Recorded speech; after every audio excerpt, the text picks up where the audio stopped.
Oke, mulai yuk. Maaf tadi. Oke. Oke.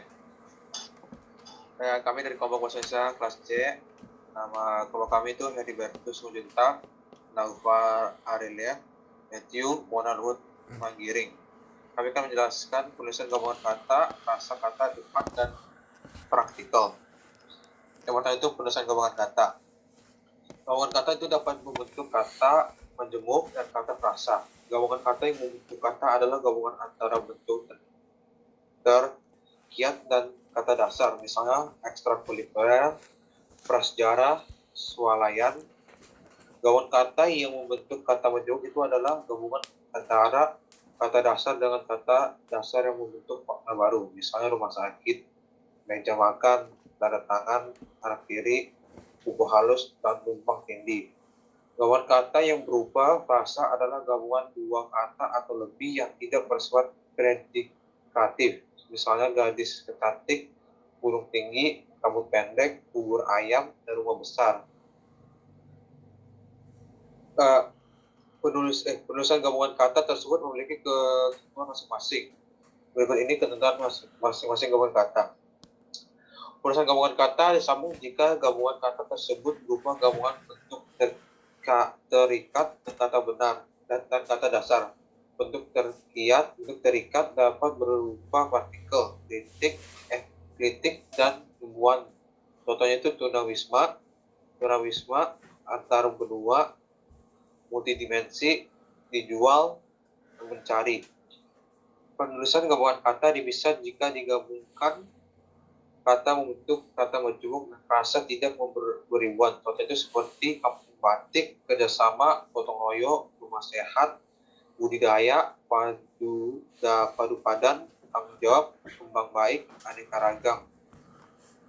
Dan adapun juga penulisan bentuk terikat, maha, dan beri. Tulis serangkai dengan kata berikutnya. Jika kata tersebut berupa kata dasar, contohnya itu seperti maha tahu, maha kuasa, maha besar, maha bijaksana. Penulisannya dipisah jika bentuk maha dan beri bertemu dengan kata perimbuhan. Contohnya itu seperti maha pemurah, maha pengasih, beri kemanusiaan, dan beri keadilan. Penulisan gabungan kata dipisah jika mendapat awalan atau akhiran saja. Contohnya itu seperti tanda tangani, bekerja samakan, bergotong royong.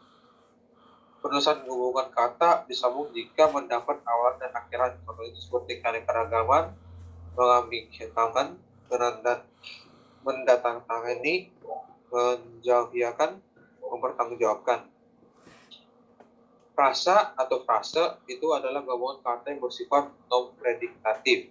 Artinya, frasa hanya terdiri dari satu fungsi, bisa terdiri dari subjek saja. Bisa juga terdiri dari verba atau bisa diawali dengan preposisi. Frasa termasuk salah satu satuan linguistik yang tidak mempunyai ciri-ciri atau batas fungsi sebagai klausa.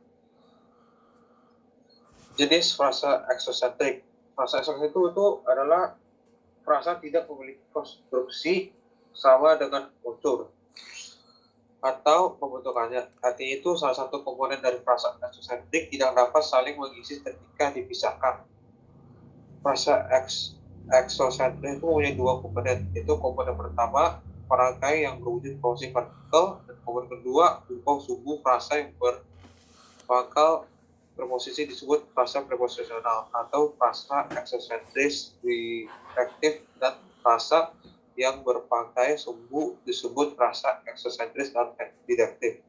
Frasa eksosentris itu dibagi menjadi dua, yaitu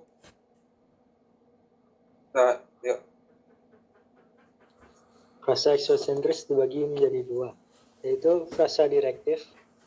Pada dasarnya frasa proporsional menunjukkan makna berikut: tempat, seperti di pasar, ke rumah, dan pada dinding. Kedua, pada asal arah, seperti dari kampung dan dari sekolah. Ketiga, asal bahan, seperti dari emas dan dari tepung beras. Keenam, dari tujuan arah, seperti ke Lampung atau ke kampus. Selanjutnya menunjukkan peralihan, seperti kepada saya, atau percaya pada Tuhan. Selanjutnya adalah perihal, seperti tentang ekonomi, terkenang atau akan kebaikannya. Selanjutnya adalah tujuan, seperti untukmu atau buatku. Selanjutnya adalah sebab, seperti karena, lantaran, sebab, gara-gara. Selanjutnya adalah penjadian, seperti oleh, karena, untuk atau untuk itu. Selanjutnya adalah kesertaan, yaitu seperti denganmu atau dengannya. Selanjutnya cara, seperti dengan baik, dengan senang.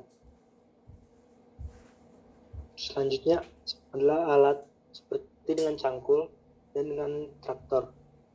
Selanjutnya adalah keberlangsungan, seperti sejak kemarin, dari tadi sampai besok, sampai nanti. Selanjutnya adalah penyamaan, seperti selaras dengan, sesuai dengan, sejalan dengan. Selanjutnya adalah perbandingan, seperti dia atau sebagai bandingan. Next. Kedua adalah frasa non-direktif. Frasa eksosentris non-direktif yang pertama adalah frasa yang sebagian atau seluruhnya memiliki perilaku yang sama dengan bagian-bagiannya, seperti si kancil, terdakwa, sang kancil, dan sang kekasih. Kedua, frasa yang seluruhnya berperilaku sama dengan salah satu unsurnya, artinya terdakwa dan kekasih memiliki perilaku sama dengan si terdakwa atau sang kekasih. Ketiga, frasa yang tidak memiliki perilaku yang sama dengan bagian-bagiannya, seperti yang mulia, yang besar, dan yang hebat. Next slide. Frasa endosentrik. Frasa endosentrik adalah frasa yang memiliki distribusi sama atau setara, sehingga ketika salah satu unsur dihilangkan, frasa tersebut akan tetap dapat digunakan. Selain itu, frasa ini juga memiliki salah satu bagian yang disebut komponen atasan dan komponen bawahan. Kedua komponen ini disebutkan karena frasa endosentris memiliki distribusi sama dan salah satunya sebagai pendukung atau pembatas. Frasa koordinatif adalah frasa yang komponen pembentukannya terdiri dari dua komponen atau lebih, yang sama atau sederajat. Karena bentuk yang sederajat, maka frasa ini dapat dihubungkan dengan konjungsi koordinatif tunggal seperti dan, atau, tetapi, maupun, dan konjungsi lainnya. Frasa endosentris dibagi menjadi tiga, yaitu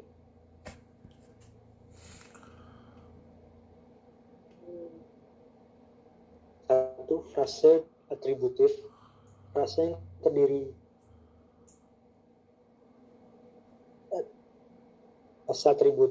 frasa yang terdiri dari inti dan penjelas modifikator, sehingga frasa ini mengandung hanya satu inti yang dapat didahului atau diikuti oleh modifikator. Inti dan modifikator dapat terdiri dari salah satu kelas kata, seperti nomina, verba, adjektiva, atau adverbia.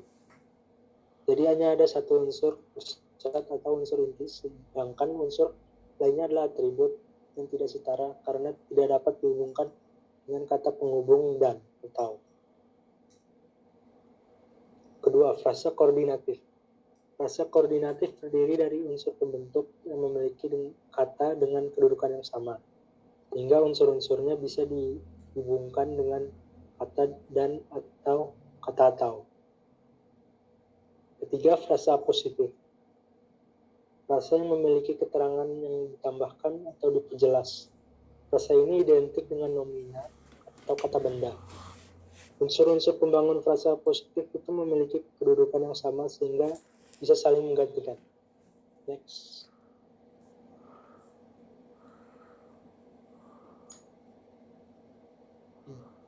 Selanjutnya akan dibacakan oleh Herbert. Oke, terima kasih. Selanjutnya preposisi atau kata depan.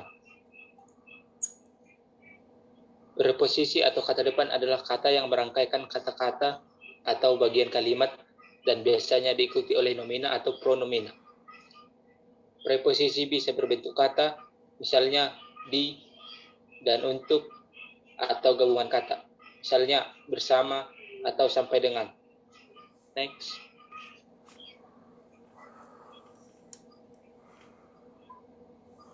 Penggolongan. Cara penggolongan preposisi bervariasi tergantung dari rujukan yang digunakan.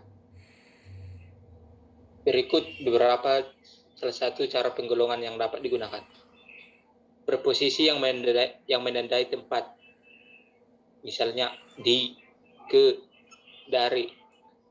Preposisi yang menandai waktu, misalnya hingga, hampir. Preposisi yang menandai sebab, misalnya demi, atas. Preposisi yang menandai arah asal, yaitu dari. Preposisi yang menandai arah tujuan, yaitu ke, kepada, akan, dan terhadap. Preposisi yang menandai waktu, yang menandai pelaku, yaitu oleh. Preposisi yang menandai alat, yaitu dengan dan berkat. Preposisi yang menandai perbandingan, yaitu daripada. Preposisi yang menandai hal atau masalah, yaitu tentang dan mengenai. Preposisi yang menandai akibat, yaitu hingga dan sampai. Preposisi yang menandai maksud dan tujuan, yaitu untuk, buat, guna, dan bagi. Penggolongan dibagi menjadi dua bagian, yaitu di, ke, dari. Penulisan preposisi ini ditulis terpisah. Contoh, di rumah, ke kantor, dan dari Surabaya. Kesalahan yang paling umum adalah penulisan kata seperti di mana, di sana, di sini, di tempat, di bawah, di atas, di tengah, kemana, ke sana, ke sini, ke atas, ke bawah, yang seharusnya ditulis pakai spasi, yaitu di menggunakan spasi, baru lanjut mana, di spasi, lanjut sana, dan begitu seterusnya. Perkecualian untuk hal ini adalah kepada, keluar sebagai lawan kata masuk. Untuk lawan kata ke dalam, penulisan harus dipisah keluar, kemari, daripada. Selanjutnya akan dibacakan oleh teman kami, yaitu Bona Luhut. Terima kasih.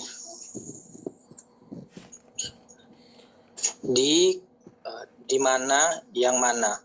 Menurut pedoman umum ejaan bahasa Indonesia, kata depan di, ke, dan dari tulisan terpisah dari kata yang mengikutinya, kecuali dalam gabungan kata yang sudah lazim dianggap sebagai satu kata seperti kepada dan daripada. Untuk menghubungkan dua klausa tidak sederajat, bahasa Indonesia tidak mengenal bentuk di mana. Pandanan dalam bahasa Inggris adalah wow, wom, with, atau were, atau variasinya. Penggunaan di mana, yang mana, dan lain-lainnya sebagai kata penghubung sangat serius terjadi pada penerjemahan naskah dari bahasa Indonesia ke Eropa ke bahasa Indonesia. Pada dasarnya, bahasa penggunanya pun terbatas. Dengan demikian, pengguna bentuk di mana maupun yang mana harus dihindari, termasuk dalam penulisan keterangan rumus matematika. Contohnya seperti di mana, tempat. Kalimatnya, kami ke restoran di mana teman merayakan pesta ulang tahun. Seharusnya, kami ke restoran tempat teman merayakan pesta ulang tahunnya. Di mana, dengan. Acara berikutnya adalah kuis remaja di mana Chris Arya sebagai presenternya. Seharusnya acara berikutnya adalah kuis remaja dengan Chris Arya sebagai presenternya. Yang mana, sehingga, atau, dan. Koperasi itu harus berjalan dengan baik, yang mana kebutuhan setiap anggota dapat dipenuhi dari sini. Koperasi itu harus berjalan dengan baik sehingga kebutuhan setiap anggota dapat dipenuhi dari sini. Wisatawan mancanegara meningkat terus yang mana negara tujuan wisata pun bertambah. Wisatawan mancanegara meningkat terus dan negara tujuan wisata pun makin bertambah. Next.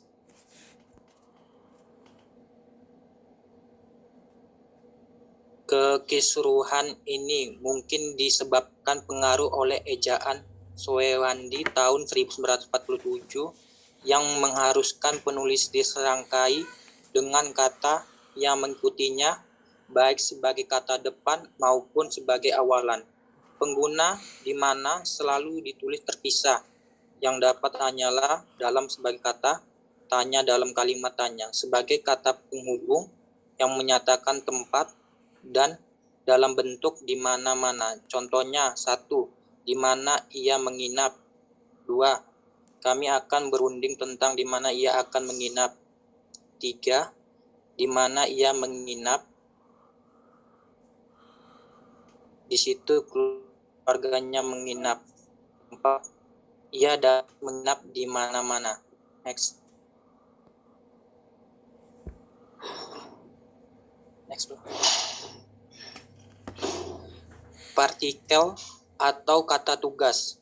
Partikel atau kata tugas adalah salah satu jenis kata dalam tata bahasa formal bahasa Indonesia yang memiliki makna gramatikal dan tidak memiliki makna leksikal. Artinya, makna dari kata tugas akan menjadi jelas ketika dihubungkan dengan kata lain dalam sebuah kalimat. Next. Ciri-ciri. 1.